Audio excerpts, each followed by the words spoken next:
ప్రభుత్వ పాఠశాలల్లో నాణ్యమైన విద్యతో పాటు అన్ని రకాల సౌకర్యాలు అందుబాటులో ఉన్నాయని, ప్రతి తల్లిదండ్రి తమ పిల్లలను ప్రభుత్వ పాఠశాలల్లోనే చేర్పించాలని వడిచెర్ల గ్రామ సర్పంచ్ గోపాల్ రెడ్డి మరియు పాఠశాల ప్రధానోపాధ్యాయులు నరేందర్ పిలుపునిచ్చారు.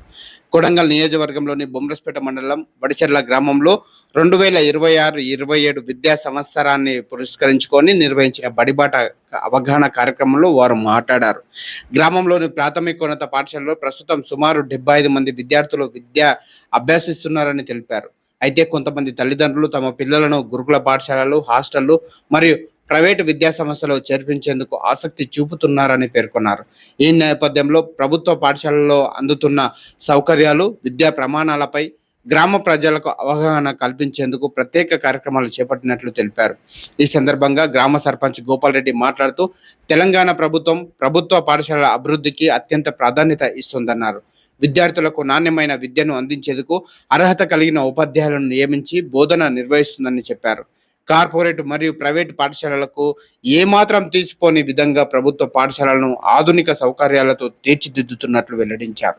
ప్రభుత్వ పాఠశాలలో విద్యార్థులకు ఉదయం అల్పాహారం, మధ్యాహ్నం భోజనం, ఉచిత పాఠ్యపుస్తకాలు, నోటు పుస్తకాలు, యూనిఫామ్లు, విద్యా సామగ్రి వంటి అనేక సదుపాయాలు అందిస్తున్నారని తెలిపారు.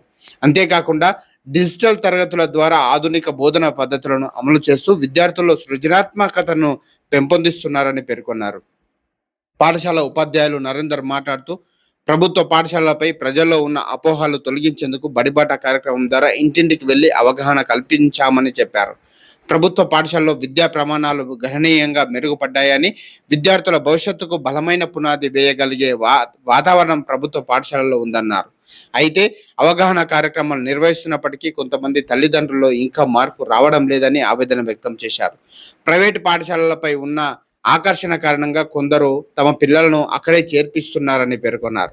గ్రామస్తులు, ప్రజాప్రతినిధులు, విద్యాశాఖ అధికారులు కలిసి ప్రభుత్వ పాఠశాల బలోపేతానికి కృషి చేయాల్సిన అవసరం ఉందన్నారు. గ్రామంలోని విద్యార్థులు ప్రభుత్వ పాఠశాలల వైపు మొగ్గు చూపేలా మరింత విస్తృత స్థాయిలో ప్రచారం నిర్వహించాలని గ్రామ పెద్దలు సూచిస్తున్నారు. విద్యా హక్కును ప్రతి చిన్నారికి అందించాలంటే ప్రభుత్వ పాఠశాలను ఆదరించడం అత్యవసరమని అభిప్రాయపడ్డారు.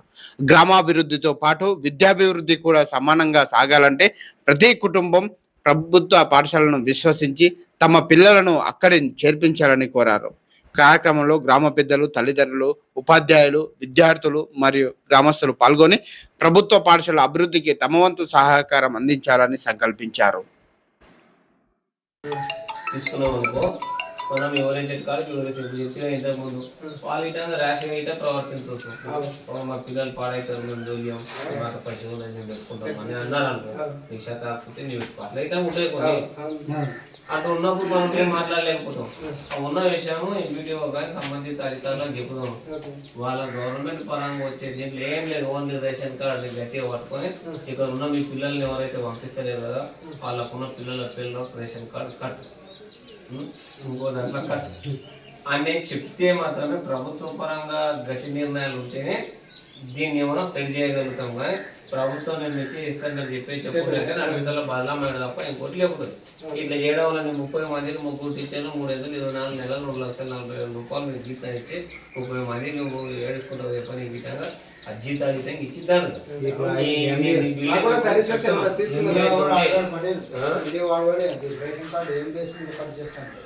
దాంట్లో సిస్టమ్ కావాలి, ఆ సిస్టమ్ కావాలి అంటున్నారు.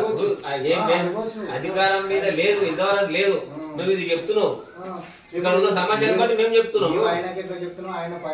చెప్పాలి బాగా చేయలే. ఇప్పుడు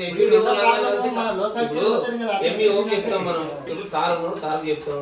ఇట్లాంటి టీచర్లు 4 పల్లెటూర్ల స్కూళ్ళ టీచర్లు అంతా కలిపి ఎంఈఓకు రిప్రజెంట్ చేస్తారు. ఆ ఎంఈఓలు అంతా కలిసి సంబంధిత డిఈఓకి ఓపి చెప్తారు. ఆ డిఈఓ తోటి కలెక్టర్ దాకా పోయింది అనుకో విషయం. అప్పుడు దీనికి సమస్య సర్దుమవుతుంది. గవర్నమెంట్ స్కూళ్ళు అన్ని మూతపడుతున్నాయి. ఏమి సొల్యూషన్ ఎంకాలనే వాళ్ళు నిర్ణయించడం అయితే మనము నీవో ముట్టుకుంటే కాదు. మనం ఉన్న ఫ్యాక్ట్ ఉన్న విషయం చెప్తున్నాం అంతే. మనం చేసేది కాడికి ఇస్తాం. రేపు స్కూల్కి వస్తే ఆపుతాం. అరెస్ట్రెడ్డి పిల్లలు ఉన్నారు, ఇంకోటి పిల్లలు నేనేం చెప్తావు, మాకు అవసరం లేదు. ఎట్లా కట్ అవుతుంది రేషన్ ఖచ్చితంగా వదులుతాం పో, పార్టీ పరంగా వస్తుంది ఇంకో రకంగా అట్లా మాట్లాడుతుంది. అప్పుడు ఏమవుతుంది, పబ్లిక్ ఇష్యూ వ్యక్తిగత విషయాలు మాట్లాడుకున్నాడు. మనం మోటివేషన్ ఎంతవరకు చేస్తాం, నచ్చ చెప్పే కాడికి నచ్చ చెప్తాం. అప్పుడు గిట్టంగా వినలేదనుకో మనం సర్పంచ్ డిటైన్ ఏం చేస్తావు, టీచర్ డిటైన్ చేస్తాడు, ఎంపీటీ అక్కడ సిస్టంలో పకడ్బందీ కరెక్ట్ లేదు, కండిషన్ అనేది సిస్టంలో లేదు. మనం నేను బలవంతంగా కూర్చున్నట్టు కదా, కూర్చున్నట్టు నీకు రాదు కదా. అటువంటిప్పుడు వాళ్ళు జోలిచ్చేస్తూ ఉంటుంది. వాళ్ళు నెలకు సంవత్సరానికి 50,000 గవర్నమెంట్ కట్టుకునే అర్హత అంత ఉన్నారు. వాళ్ళ స్తోమత అంత ఉన్నప్పుడు ప్రభుత్వం ఇచ్చే కుక్కర్కి ఇచ్చేటి పథకాలకు వీళ్ళు అనారోగ్యులుగా చెప్తే తప్ప ఇది సిస్టమ్ సెట్ కాదు, చేయలేము. వచ్చిన వాళ్ళని ఏం చేసుకోవడం, కోరికలకు ఇచ్చుకోవడం ఒకటే నడుస్తుంది. బలవంతంగా భాషంగా కదలేదు అంతే కదా. మనం చెప్పే కాడికి చెప్తాం, పిల్లలు నచ్చితేనే పెళ్లి చేస్తాం. చూసినట్టు చేస్తే అది లేదు కొనిపోతుంది ఈ కాలం అట్లా.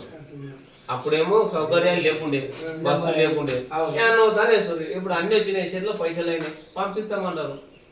పంపించినప్పుడు స్కూల్ ఇంత పెద్ద స్కూల్లో 7th వరకు పెట్టుకొని 30 మందికి 3 టీచర్లు పెట్టి ఇంత జీతం ఇచ్చి వీళ్ళకి ఇంత ఎక్స్పెండిచర్ ఖర్చు ఇచ్చి ఈ అంత వేస్ట్ వ్యవస్థనే కదా.